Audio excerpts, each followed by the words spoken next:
cierto, porque no hay que bajar la guardia. Se han tomado distintas medidas, sobre todo aislamientos de ciudades completas, tal como lo hemos estado revisando ya en el último tiempo, porque hay muchísima preocupación, es un virus altamente contagioso. Por eso ya estamos con Andrés Ramírez, para que nos cuentes y nos vayas actualizando estas y otras informaciones internacionales. Andrés, buenos días. Priscila, José, buenos días. Sí, lo primero que vamos a decir es la cifra de muertos que va subiendo, ya está en 132 personas, y también los contagiados que llegan prácticamente a 6.000, son 5.974 para ser bien exactos, y se van también sumando nuevos países que tienen casos sospechosos muy cerca, por cierto, también de nuestro país.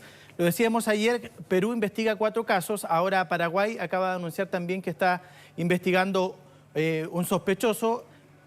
Brasil también tiene 3 posibles contagiados, se está estudiando eso para confirmarlo o descartarlo si es el caso, y también hay otros países como por ejemplo Japón y Estados Unidos que ya están evacuando, están repatriando a sus ciudadanos, sobre todo esos que están en la ciudad de Wuhan, a su personal diplomático que está en las sedes diplomáticas como la embajada, ¿no es cierto?, los consulados, pero también están retirando de esa zona a ciudadanos comunes y corrientes, a pesar de que también el gobierno chino la recomendación es que no hagan estas repatriaciones, que las personas se queden ahí, porque lo que se busca evitar es los viajes, es que la gente salga de esa zona. Por eso se toman esas medidas para aislar a todo ese territorio donde se ha ido propagando de manera bastante rápida el coronavirus, la ciudad de Wuhan, pero también son 17 ciudades en total en la provincia de Hubei, que suman en total prácticamente 60 millones de habitantes. Increíble. Que están totalmente aislados, pero lo estaba también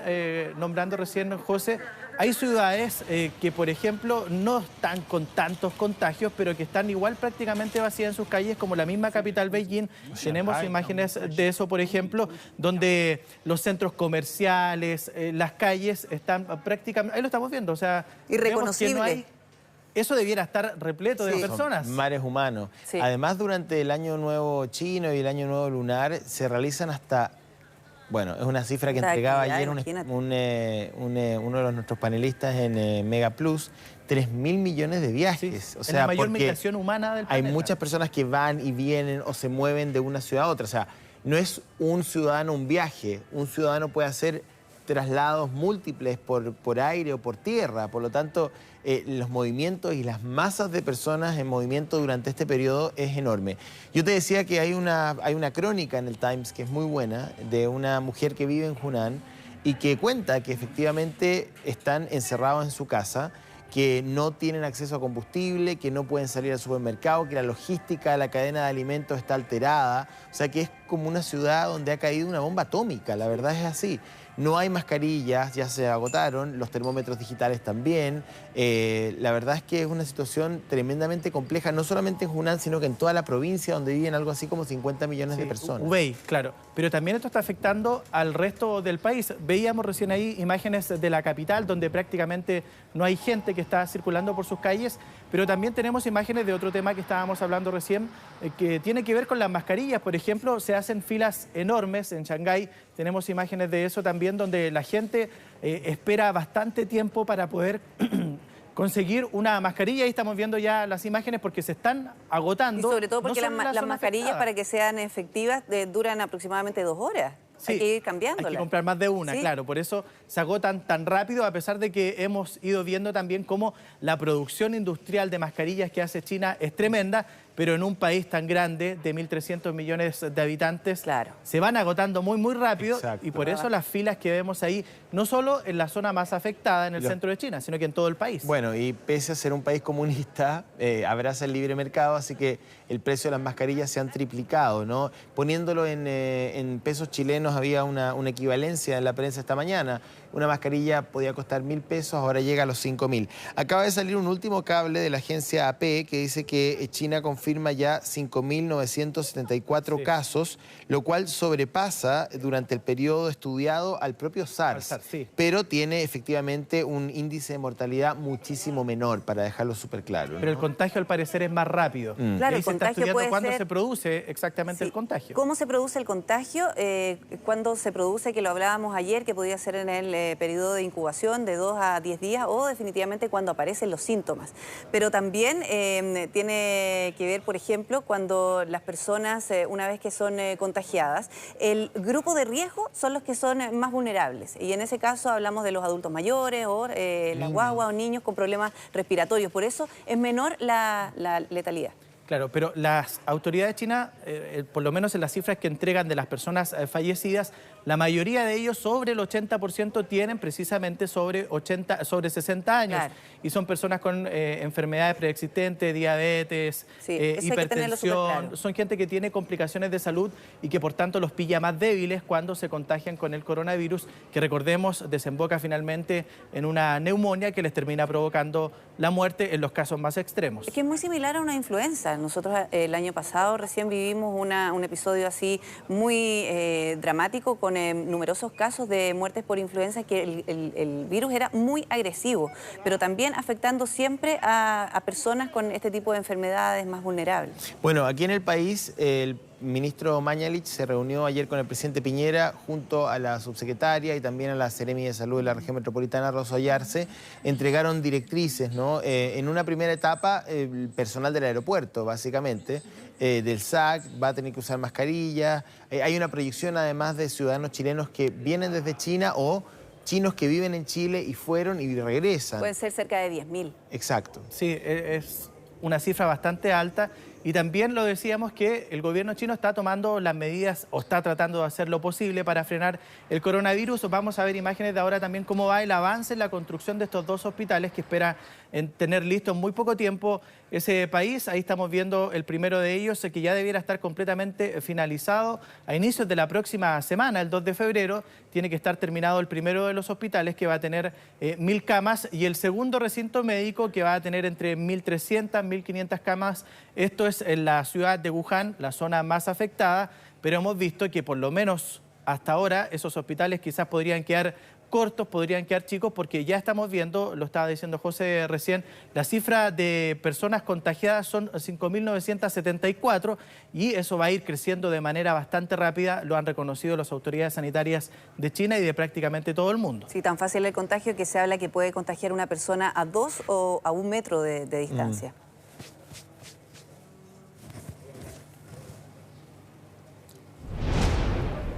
Bueno, y ayer fue un día muy importante para israelíes y palestinos, un hecho que se hace en la Casa Blanca, un plan de paz, el acuerdo del siglo que llama el presidente Donald Trump.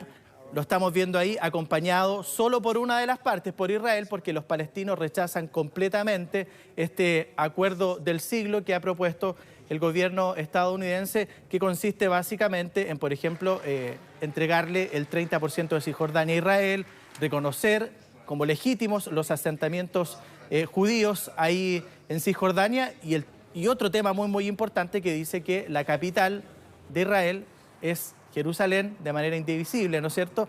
Algo que los palestinos rechazan de plano. O sea, hay 2 elementos que, la grandilocuencia del presidente Trump, no sé, el acuerdo del siglo respecto de qué, porque uno piensa que los acuerdos de Oslo podrían ser los del siglo, las conversaciones de Anápolis. La verdad que ha venido muchos intentos con mediación norteamericana a este acuerdo, leyéndolo ayer al menos un extracto, porque tiene 181 páginas. Los analistas no le ven nada muy relevante, más allá de que él le hace unas concesiones a Israel, que básicamente son lo que Israel siempre ha pedido y no hace una concesión al mundo árabe. Le permite a Israel mantener la integridad de Jerusalén, efectivamente, detiene la construcción de los asentamientos por 4 años, pero no desmantela lo que ya hay. El 30% de los asentamientos están en el centro-sur de la Cisjordania, prácticamente la divide con presencia, digamos, judía en territorios autónomos. Pero hay 2 elementos de los cuales no se hace cargo. Primero, los refugiados palestinos y los prisioneros palestinos, digamos, porque son 2 elementos que han estado dentro de las negociaciones. ¿Qué hacemos con los refugiados palestinos que hoy día están en las fronteras y en países árabes alrededor de los territorios autónomos? Y en segundo lugar, si va a haber un intercambio de prisioneros, una liberación de quienes desde la óptica israelita son terroristas y para los palestinos son héroes, digamos. Pero claro, no hay una mirada, digamos, de concederle al mundo árabe parte de sus reivindicaciones. dice que efectivamente le permite en el futuro el territorio incluso a los palestinos. Efectivamente a los palestinos controlar la ciudad vieja o parte, digamos, de la ciudad vieja, pero que en realidad son los suburbios de Jerusalén. Es prácticamente fuera de Jerusalén lo que le están entregando para que incluso instalen su capital ahí.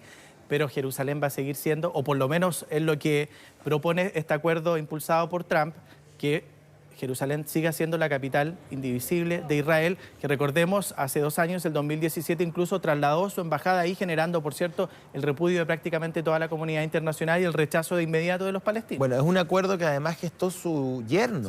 Su yerno, el marido de Ivanka, que es judío y que tiene una relación directa con la colonia tanto norteamericana como en Israel. Escuchemos parte de la declaración del presidente Trump.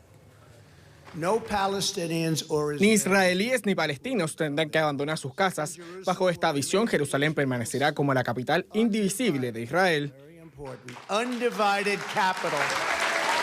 Presidente, usted está reconociendo la soberanía de Israel sobre todas las comunidades judías en Judea y Samaria. Me gustaría decirle al dúo Trump y Netanyahu que Jerusalén no está a la venta y que nuestros derechos no están a la venta ni para regatear. Su conspiración no va a prosperar.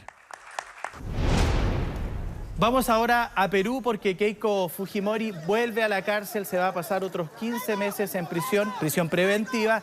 Alcanzó a estar solo 2 meses libre, recordemos que ya venía de otra prisión preventiva de 13 meses por varios casos de corrupción que la salpican a ella. El más importante tiene que ver ahora por la constructora brasileña de Odebrecht, que le habría entregado $1 millón para su última campaña presidencial. Ella, por cierto, niega todas estas acusaciones, dice que es una persecución política, una persecución del gobierno, acusa también a los periodistas, ¿no es cierto?, de distintos medios de comunicación peruanos de perseguirla, pero lo cierto es que el fiscal que está investigando este caso dice tener la evidencia suficiente para decir que efectivamente Keiko Fujimori está involucrada en por lo menos 4 casos de corrupción, lavado de activos, y ahora se va a ir nuevamente a prisión preventiva. Son 15 meses porque se le ha decretado esto porque dicen que podría fugarse del país. Es otra mala noticia para Keiko Fujimori, la hija del ex presidente y autócrata Alberto Fujimori, que recordemos su partido en las elecciones del último fin de semana, en las elecciones legislativas, le fue